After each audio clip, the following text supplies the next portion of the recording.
하나님, 우리와 함께 하십니까? 진정 하나님은 계십니까? 우리 안에 임재하여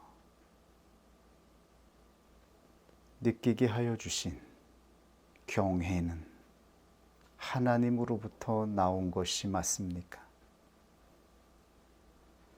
이곳에 하나님을 경외하는 자들이 있습니다. 하나님을 경외하여 고개 숙인 자들이 있습니다. 하나님의 뜻이 무엇인지 알게 하여 주옵소서. 주의 말씀으로 우리의 더럽혀진 마음을 씻어주시고 새롭게 하여 주옵소서. 예수님의 이름으로 기도드립니다. 아멘.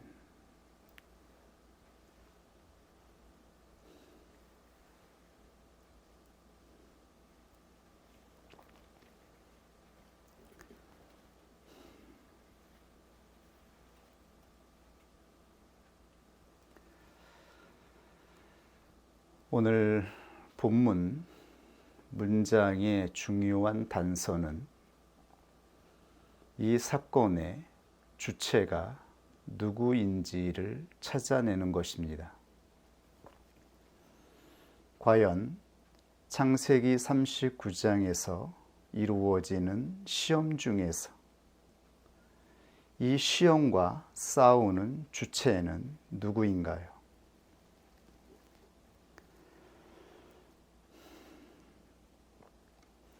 부르심을 입은 자들은 자신들에게 닥친 죄와 싸울 때에 그 싸움의 주체가 누구인가 하는 것에 따라서 광야의 때와 가나안의 때를 구별하게 됩니다. 우리가 영적인 출애굽을 하여 광야의 여정을 걸어갈 때에 죄와 싸우는 그 능동적인 주체는 하나님이었습니다. 하나님이 싸우셨던 죄는 우리 안에 있는 죄를 씻어내는 것이었습니다. 광야에서 싸워야 했던 모든 죄의 실상은 우리 안에 있는 것이었습니다. 그러나 지금 요셉이 시험 중에서 싸우는 것을 보십시오. 누가 죄와 싸우며 눈앞에 있는 악한 것과 싸우고 있는지를 한번 찾아보십시오. 이 싸움은 단순히 표면적으로 드러난 것과 싸우는 것이 아닙니다. 요셉을 유혹하던 여인과 싸우게 되어지는 이 싸움은 단순히 윤리적인 싸움이 아니었습니다.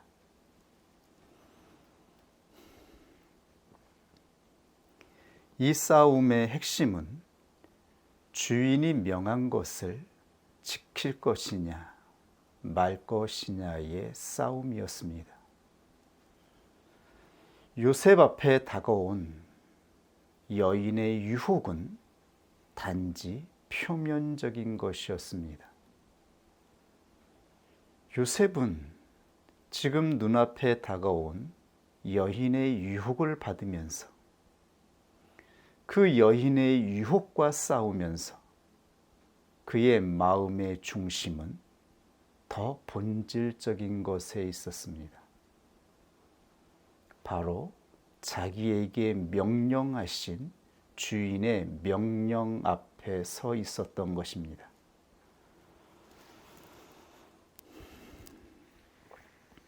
주인은 자신을 신뢰하여 모든 것을 전적으로 위임하였습니다. 요셉은 자기에게 모든 것을 위임하여 주신 전적인 주인의 신뢰 앞에 경외를 지키고 있는 것입니다. 자기에게 모든 것을 위임하여 주시고 모든 것을 주관하게 하신 주인 앞에 주인을 향한 경외를 가지고 이 싸움에 임하고 있었던 것입니다. 요셉은 주인으로부터 모든 것을 위임받았지만 단 한 가지는 건들지 말라라고 명령을 받았습니다. 본문의 말씀입니다. 그 주인의 처가 요셉에게 눈짓하다가 동침하기를 청하니 요셉이 거절하며 자기 주인의 처에게 이르되 나의 주인이 가중 제반 소유를 간섭지 아니하고 다 내 손에 위임하였으니 이 집에는 나보다 큰 이가 없으며 주인이 아무것도 금하지 아니하였어도 금한 것은 당신뿐이니 당신은 자기 아내임이라. 그런즉 내가 어찌 이 큰 악을 행하여 하나님께 득죄하리이까. 창세기 39장 7절에서 9절. 주인이 금한 것은 단 하나였습니다. 요셉은 지금 주인이 금한 단 하나를 지키는 싸움을 하고 있습니다. 그러므로 주인이 명한 이 명령은 절대적인 것입니다. 단 하나를 금하였기 때문입니다. 요셉이 받은 단 하나, 그가 하지 말아야 되는 것은 오직 하나였습니다. 이 하나를 어기면 요셉은 주인이 명령한 전부를 어기는 것입니다. 그러므로 이 명령은 절대적인 것입니다.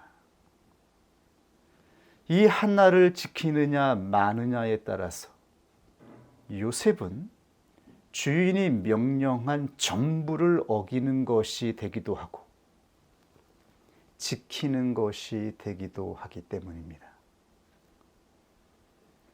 이것이 바로 하나님의 율법의 시작이었습니다.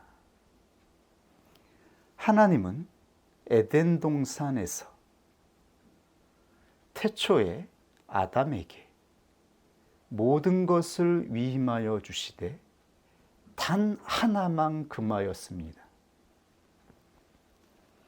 단 하나만 금하였기 때문에 이 명령은 절대적인 것이었습니다.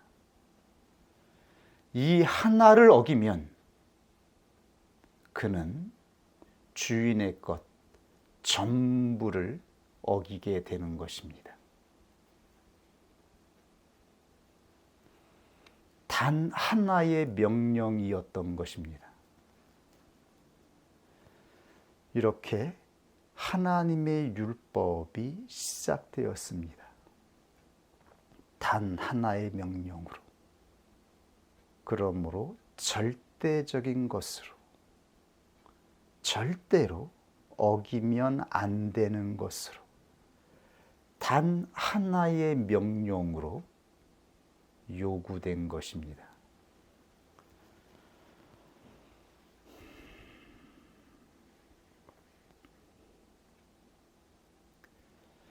이 명령의 본질이 무엇이겠습니까? 단 하나는 무엇을 의미하고 있는 것인가요? 절대적인 것, 결코 범해서는 안 되는 것. 이 단 하나를 어기면 정령 죽으리라. 하나님이 명령하신 이 단 하나. 이 단 하나는 바로 하나님이 계시다는 것입니다. 하나님은 우리에게 모든 것을 주시고 모든 자유를 주시고 우리가 임의대로 모든 것을 주관하되 단 하나 절대적인 영역이 있다라고 하는 것을 말씀하신 것입니다. 그것은 바로 하나님이 계시다. 하나님이 보고 있다라는 것입니다. 그러므로 부르심을 입은 모든 사람은 바로 이 절대적인 하나님의 명령 앞에서 살아가는 것입니다. 이 단 하나를 어기면, 이 단 하나를 망각하면 그는 정령 죽을 것이다 라고 말씀하였습니다. 우리가 무엇을 하든, 무엇을 행하든, 무엇을 자유롭게 행하며 살아가든 반드시 망각하지 말고 잊어버리지 말아야 하는 것 단 하나, 하나님이 보고 있다라고 하는 것입니다. 이 말씀 앞에 사는 것, 이 사람이 바로 하나님의 율법 앞에서 살아가는 하나님의 사람이었습니다.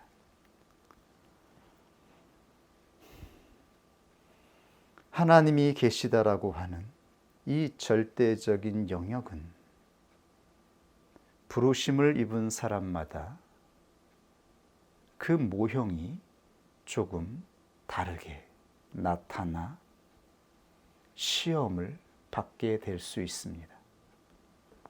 아브라함은 그의 전부 이삭을 하나님께 믿음으로 드리는 것이 이 절대적인 명령을 시험하는 하나의 시험이었습니다.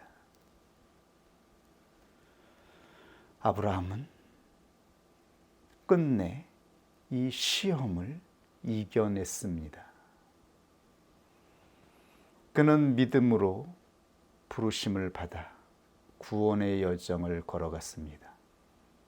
그리고 드디어 가나안의 여정에서 그는 절대적인 영역, 하나님께서 요구하시는 단 하나의 명령, 하나님은 아브라함에게 그 무엇도 책망하지 아니하시고 그 무엇도 간섭하지 아니하셨습니다.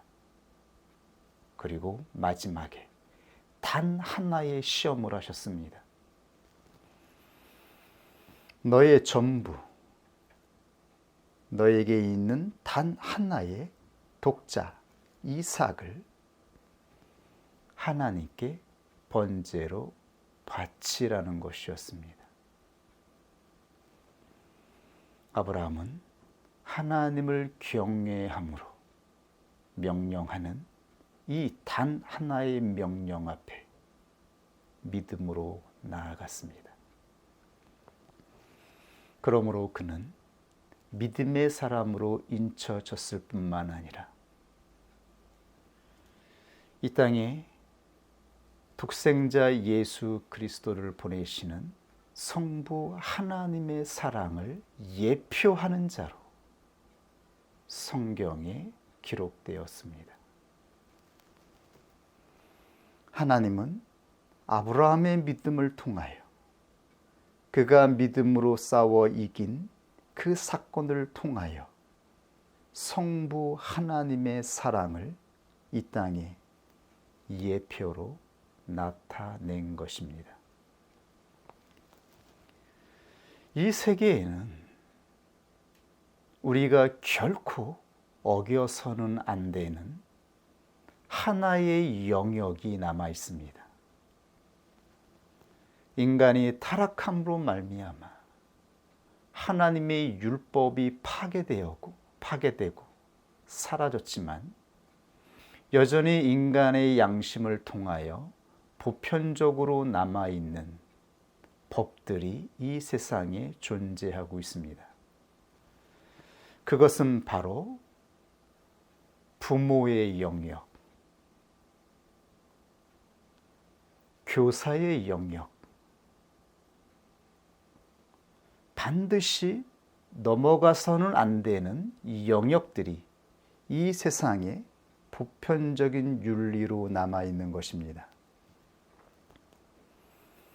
노아의 자녀 중 함은 그가 넘어가서는 안 되는 부모의 영역을 넘어서서 부모에게 수치를 주었습니다. 그가 경외함으로, 존경함으로 지켜야 하는 그 영역을 넘어갔을 때에 함은 저주를 받게 되었던 것입니다.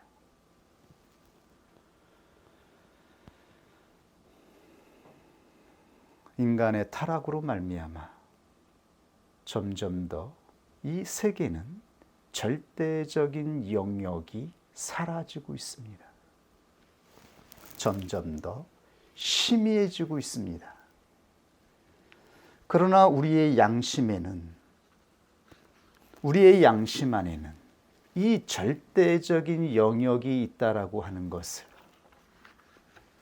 희미하게나마 우리의 마음을 주장하는 이 작용으로 말미암아 사람들은 함부로 이 영역을 건들지 않습니다. 자신을 낳아주시고 길러주시며 사랑으로 함께하여 주는 부모, 그리고 사랑하는 자녀들, 그리고 우리의 영혼을 선한 길로 안내하며 희생하는 교사의 영역, 그리고 우리가 마땅히 사랑해야 하는 형제들과 이웃들이 있습니다.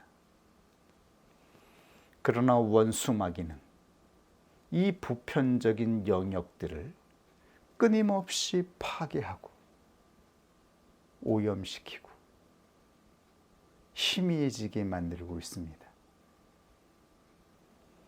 사람들은 넘어가서는 안 되는 이 절대적인 영역을 넘어서 부모에게 대들고 부모를 모욕하며 형제들을 미워하며 이웃들과 싸우고 서로 다투고 서로 저주하며 서로 미워하며 살아가게 만드는 것입니다. 그러나 하나님께로 부르심을 받은 자들은 반드시 잊어버려서는 안 되는 것, 절대적인 영역이 있다라고 하는 것입니다. 우리가 결코 어겨서는 안 되는 절대적인 법이 있다라고 하는 것입니다. 하나님이 계시다라고 하는 것입니다. 그리고 하나님을 모형하는 이 땅에 형상으로 나타난 영역이 있다라고 하는 것입니다. 모형과 실상은 분리되어 있는 것이 아닙니다. 모형은 실상을 나타내고 있습니다. 비록 완전한 모습으로 나타내지는 못하지만 모형이 실상은 아니지만 그 실상을 가지고 있다라고 하는 것입니다. 그러므로 사람들은 이것을 윤리로, 도덕으로 지키고 있는 것입니다. 하물며 하나님을 믿는 자들, 더더구나 영적인 출애굽을 하여 성령의 조명을 받고 하나님의 거룩한 계명을 배우고 듣는 자들이 이것을 망각하고 이 단 하나의 법을 지키지 않는다면 하나님은 우리의 목숨을 우리의 영혼을 심판하실 것입니다. 이 두려움 속에서 우리는 서 있어야 합니다. 이 두려움은 결코 단순히 인간적인 무서움이 아니라 하나님이 계시다라고 하는 것을 감각하는, 우리의 영혼을 살아나게 하신 하나님 앞에서 마땅히 가져야 하는 경외, 존경에서 나오는 두려움이신 것이죠. 우리는 얼마나 이 시험을 받고 있습니까? 시험을 받을 때마다 이 절대적인 영역 앞에 서게 되어져요. 우리가 시험을 받는 그 어떠한 사소한 것도 세상 사람들이 느끼는 것처럼, 세상 사람들이 감각하는 것처럼 단순한 행위가 아니라 그 사소한 시험이 결국 절대적인 하나님의 법 앞에 서 있는 시험임을 우리는 보게 되어집니다. 그때 얼마나 우리는 절망하고 패배하며 그 절대적인 하나님의 법을 떠나 육신의 본성대로 우리의 영혼을 바닥에 쳐박았습니까? 우리는 수도 없이 이 절대적인 명령을 어긴 자들입니다. 우리가 범한 죄는, 우리가 어긴 율법은 절대적인 것이었습니다. 우리에게 다가온 시험은 표면적으로는 사소한 것이었지만 그 본질은 절대적인 것이었습니다. 그리고 우리는 이 절대적인 법을 어기고 범죄한 자들입니다. 그것이 바로 우리의 실존입니다. 우리가 광야에서 목격한 싸움은 우리가 싸운 싸움이 아니었습니다. 하나님께서 우리 안에 있는 죄와 싸우신 것입니다. 그리고 우리는 보았습니다. 우리가 어떻게 선악을 알게 하는 나무의 열매를 먹었는지, 생명나무를 선택하지 않고 선악을 알게 하는 나무의 열매를 먹고 하나님이 보고 계심에도, 하나님이 계심에도 불구하고 스스로 그 하나님을 망각하여 우리는 단 하나의 법을 어긴 자들입니다. 그러므로 이 절대적인 영역에 관한 시험은 타락한 본성을 가진 인간은 이길 수 없습니다. 우리는 이 시험에서 이긴 자들이 아닙니다. 그 누구도 결코 이 시험에서 이길 수 없습니다. 그 누구도 이 시험이 다가올 때에 이기는 인간은 존재하지 않습니다. 오직 성화의 여정을 끝까지 걸어가는 자들, 성화의 여정을 끝까지 걸어가므로 그 가운데에 성령의 지배로 말미암아 그의 영혼이 하나님의 법 앞에 있을 때에 그가 이 시험을 이기는 자인 것입니다. 오늘 성경 본문을 보십시오. 여인이 날마다 요셉에게 청하였으니 요셉이 듣지 아니하여 동침하지 아니할 뿐더러 함께 있지도 아니하더라. 과연 누가 날마다 자기를 유혹하는 매혹적인 여인의 손길을 거부할 수 있을까요? 육신의 욕망을 가진 어떠한 남자가 이 여인의 유혹을 뿌리칠 수 있을까요? 한 번도 아니고 날마다 끊임없이 유혹하는 이 여인의 손길을 뿌리칠 수 있는 남자가 있다라고 생각하십니까? 그러한 도덕적인 사람을 상상하십니까? 그러한 사람은 존재하지 않습니다. 더군다나 높은 위치에서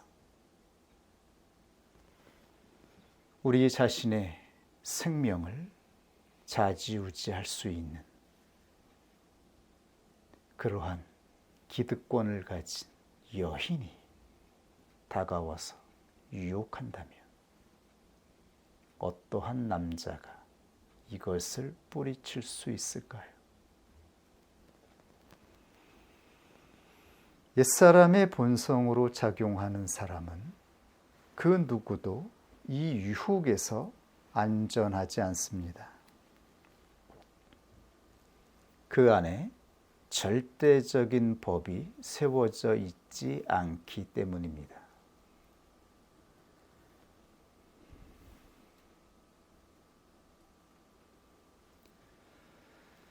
에덴 동산에서 아담은 자기에게 다가와 청하고 조르는 아내의 말에 그는 선악을 알게 하는 나무의 열매를 먹을 수밖에 없었습니다. 그 아내가 청할 때에 과연 그것을 거부할 수 있는 남자가 있을까요? 위대한 삼손, 하나님의 전능한 능력을 받았던 태어날 때부터 나실인이었던 삼손을 보십시오. 그에게 다가와 날마다 유혹하고 청하는 여인 앞에 그는 그의 내부 인간이 죽을 지경이 되어서 자신의 마음을 토하여 그 여인의 청을 들어주었습니다.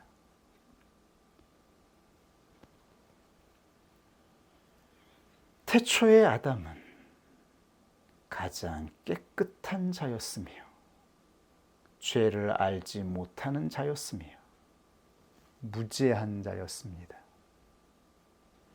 그가 이기지 못한 시험을 우리가 이길 수 있다라고 생각하시나요? 태어날 때부터 나실인이 되어서 구별된 삶을 살아왔던 삼손. 그는 하나님으로부터 위대한 능력을 받았습니다. 하나님을 위해 싸우는 전사였습니다. 용사였습니다. 그러한 그도 자기에게 다가와 날마다 조르고 청하는 여인의 말에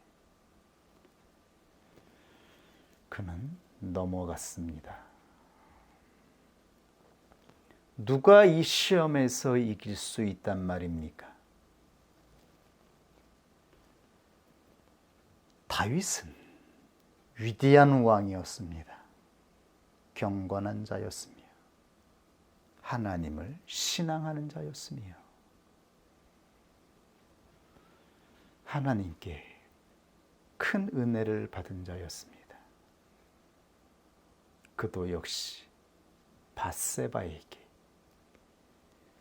그 마음을 빼앗겨 범죄하였습니다. 하나님이 계시다라고 하는 절대적인 영역을 망각하였던 것입니다. 누가 이 시험에서 이길 수 있습니까? 타락한 본성을 가진 인간은 그 누구도 이 시험에서 이길 수 없다라고 선포하고 있는 것입니다. 요셉은 광야를 통과하여 가나안을 성취하는 택자를 모형하고 있을 뿐만 아니라 예수 그리스도를 예표하는 자입니다. 죽음에 이르기까지 시험을 이기고 부활하게 되어지는 예수 그리스도를 예표하고 있습니다. 예수 그리스도는 이 모든 시험에서 이겼습니다. 그가 이겨낸 그 모든 핵심은 하나님이 계시다라는 것이었습니다. 하나님이 보고 있다라고 하는 것이었습니다. 예수 그리스도는 오직 하나님의 뜻 앞에 순종하였습니다. 하나님의 뜻 앞에 잠잠하였습니다. 예수 그리스도는 십자가의 인격을 성취하였습니다. 그가 바로 생명나무였습니다. 광야를 통과하여 가나안에서 싸우는 자들은 이제 절대적인 명령 앞에서 시험을 받게 될 것입니다. 생명나무를 선택하느냐, 선악을 알게 하는 나무의 열매를 먹느냐, 둘 중에 하나를 선택하는 이 싸움에 대면하게 되는 것입니다.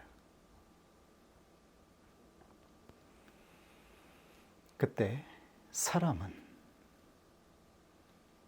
이 선택이 목숨을 전제하고 있다라고 하는 것을 알게 될 것입니다.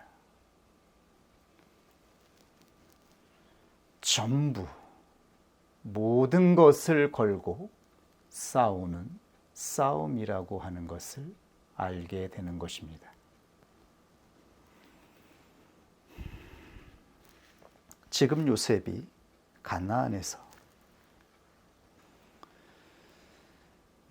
가나안의 여정에서 선택한 것은 무엇인가요? 요셉은 생명나무를 선택하였습니다.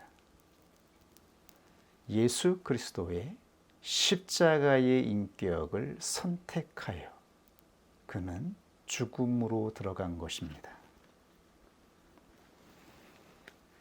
요셉은 하나님 앞에서 자기가 지켜야 하는 절대적인 것, 단 하나를 지켜냈습니다. 요셉이 지킨 것은 단 하나, 주인이 명하신 그 단 하나의 명령을 절대적인 하나님 앞에서 지켜낸 것입니다.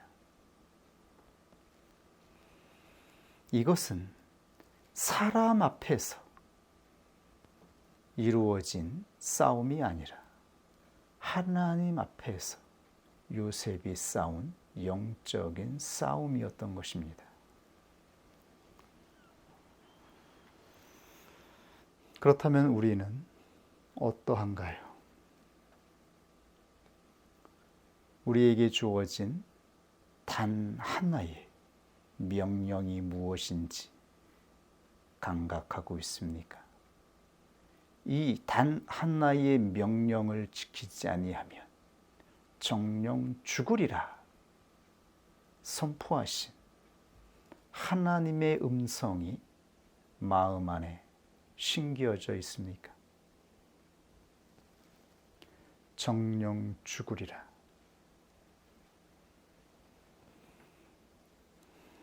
이것을 지키지 아니하면 정령 죽으리라 말씀하신 단 하나의 명령이 무엇인지 알고 있습니까?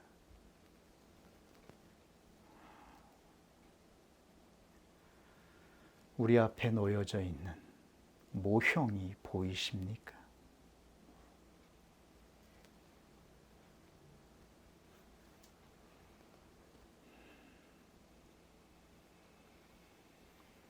이것을 알지 못한다면 어떻게 우리가 이 싸움을 이겨낼 수 있겠습니까? 우리에게 명령하신 절대적인 것이 있습니다. 이것을 우리가 분명하게 깨닫고 붙잡을 수 있기를 원합니다. 절대로 망각해서는 안 되는 하나님의 명령이 우리에게 있다라고 하는 것을 반드시 알고 있어야 됩니다. 하나를 선택하는 요셉을 보십시오. 그 여인이 그 옷을 잡고 가로되 나와 동침하자. 요셉이 자기 옷을 버리고 그 손에 버리고 도망하여 나가매 그가 요셉이 그 옷을 자기 손에 버려두고 나감을 보고. 성경에서 옷은 그 사람의 위치, 그 사람의 명예, 그 사람의 기득권 전부를 의미합니다.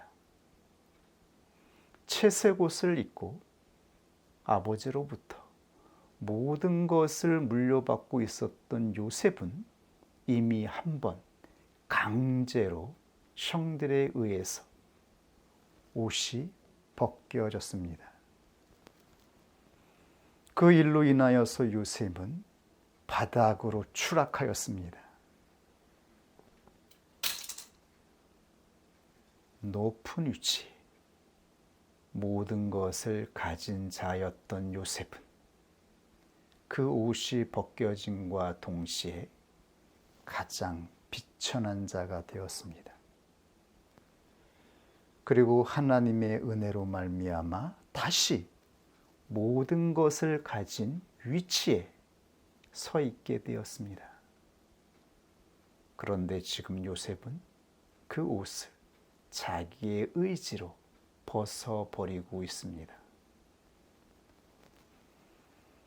단 하나의 명령을 지키기 위해서 하나님이 계시다라고 하는 그 앞에 서기 위해서 요셉은 자기의 모든 것을 포기하고 버리기로 선택한 것입니다. 이것이 바로 가나안에서 주체가 되어서 하나님의 법을 받들고 있는 택자의 싸움입니다.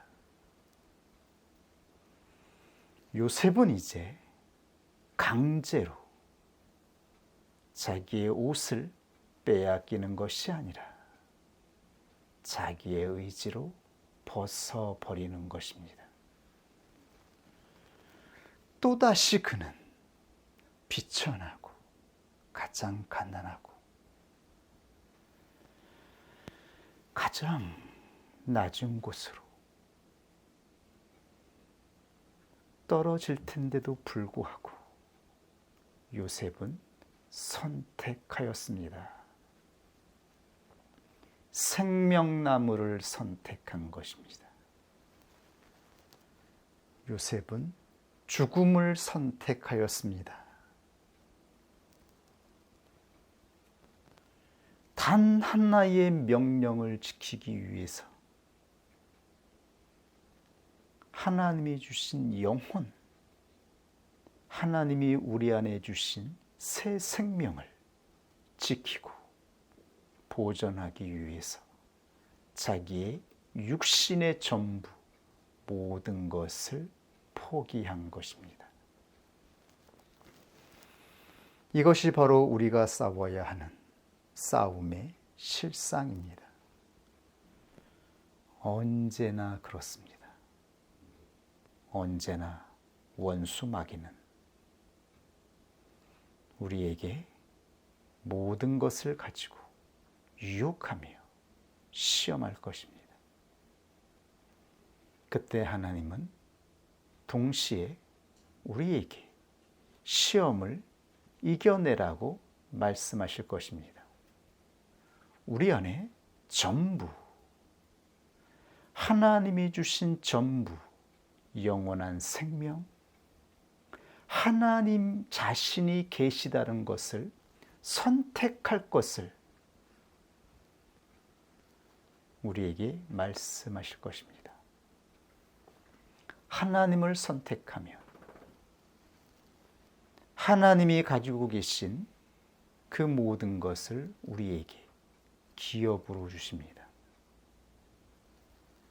그러나 육신의 본성을 따라 선택하면 우리는 하나님을 잊어버리게 될 것입니다. 이 둘 중에 하나를 선택하는 싸움이 우리 앞에 놓여져 있습니다. 물론 우리는 영적인 출애굽을 할 때에 모든 세상의 것을 버리고 좁은 길을 시작하였습니다. 그러나 이때의 선택은 우리 자신의 것이 아니었습니다.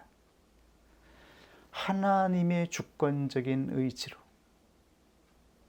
우리는 세상으로부터 분리되어 한 분 하나님을 경외하는 좁은 길로 걸어가게 되었습니다. 이것은 하나님의 선택이었으며 하나님의 주권적인 의지였습니다. 그리고 하나님은 광야에서 죄의 본질이 무엇인지, 우리 육신의 본성이 끊임없이 욕망하는 것이 무엇인지, 우리의 의지가 얼마나 타락하였는지 하나님은 수도 없이 보여주시고 훈련시켜 주셨습니다. 그리고 이제 말씀하십니다.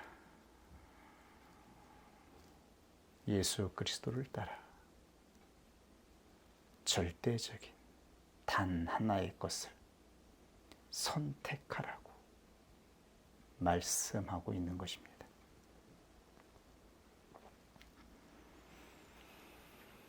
이때 우리는 우리의 목숨, 우리의 모든 것들을 버릴 각오를 해야 할 것입니다. 사람은 누구나 이 세상을 살아가면서 이 세상을 지탱하는 위치와 기득권과 그가 붙잡고 있는 소유가 있습니다. 그를 안전하게 지켜주고 사람들로부터 무시받지 않고 함부로 취급을 받지 않게 만드는 그 무엇인가를 가지고 있습니다. 그 모든 것들을 내려놓고 오직 한 분 하나님을 선택해야 하는 이 싸움이 우리 앞에 놓여져 있는 것입니다.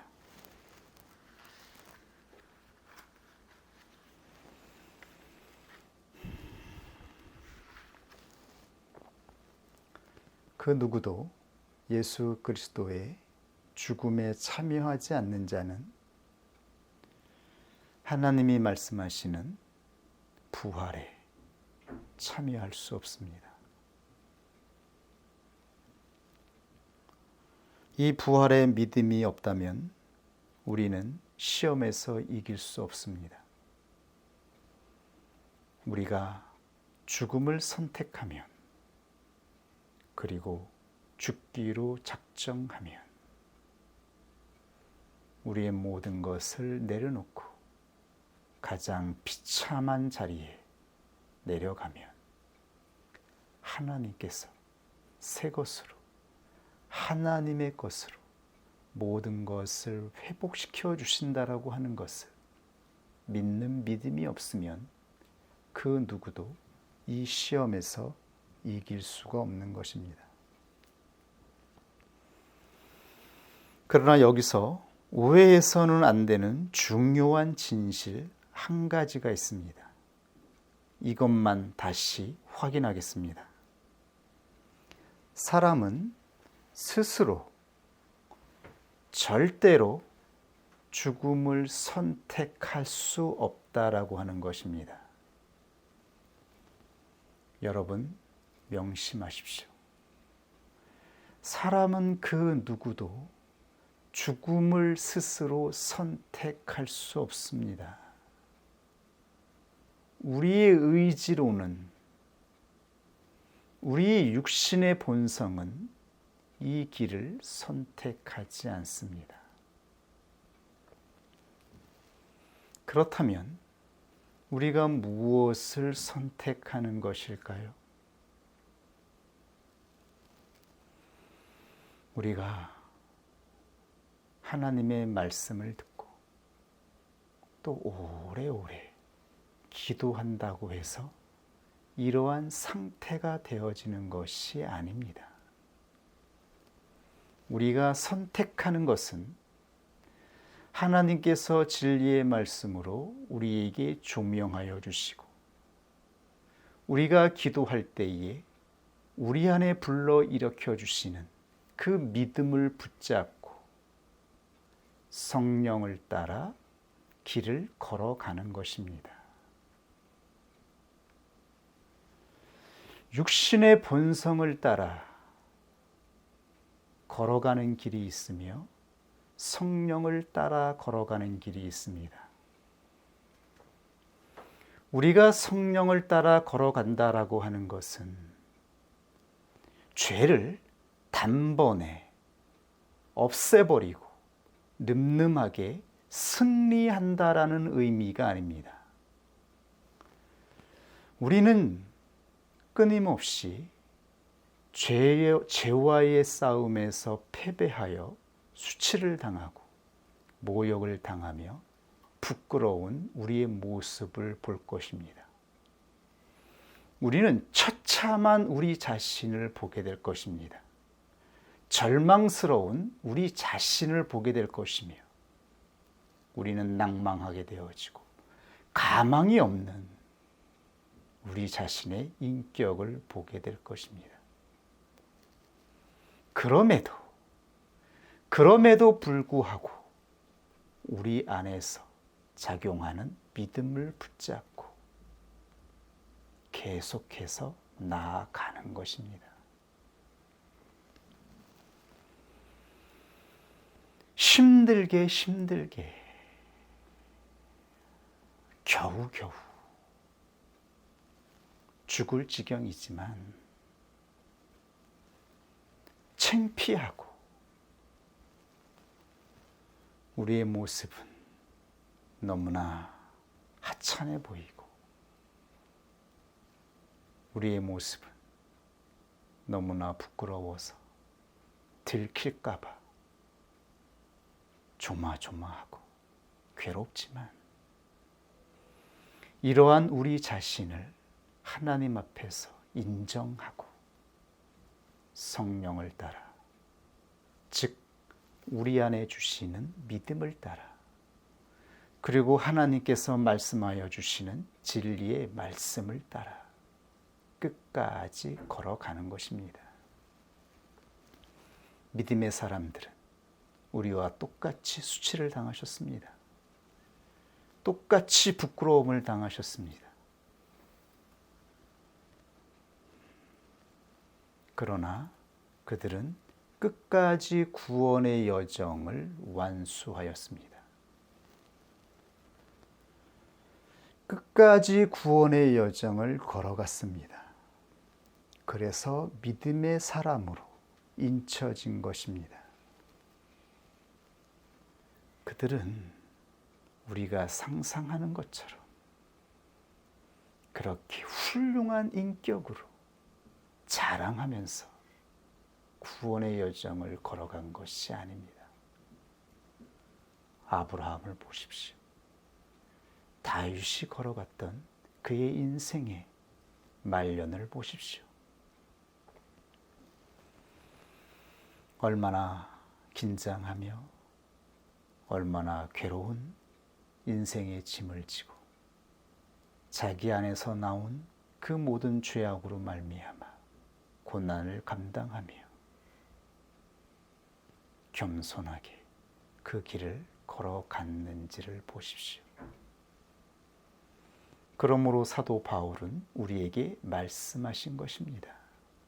우리의 의지로 죄와 싸워 이기는 것이 아니라 성령께서, 성령의 법이 우리를 죄와 사망의 법에서 구원하신 것이며 우리 안에 내주하시는 성령을 따라 걸어가라고 말씀하신 것입니다.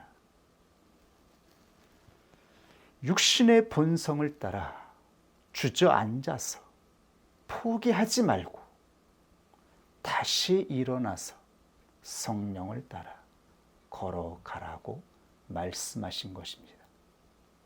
그러면 성령께서 육신의 법을 다스리시고 지배하시며